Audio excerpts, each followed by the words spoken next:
Assalamualaikum warahmatullahi wabarakatuh.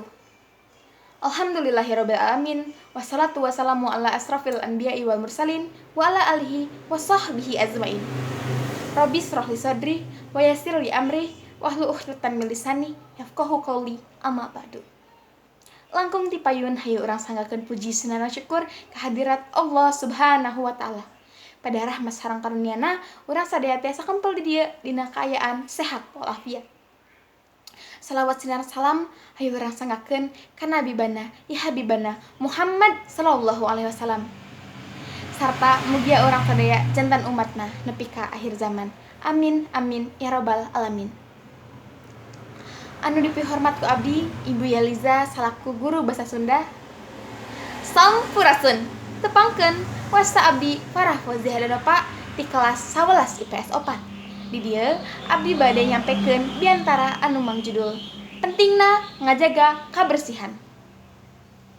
Ngajaga kabersihan mangrupakeun hal anu penting kanggo urang sadayana.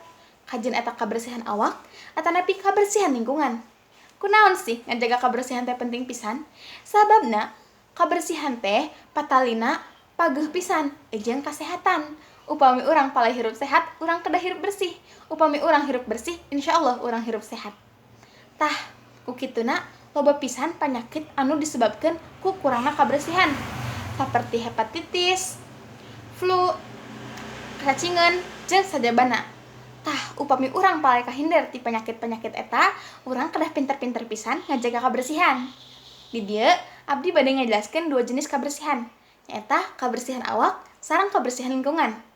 Mimiti kabersihan awak. Kabersihan awak teh contohna saperti maresihan kuku, maresihan awak, maresihan leungeun, maresihan huntu, jeung sajabana.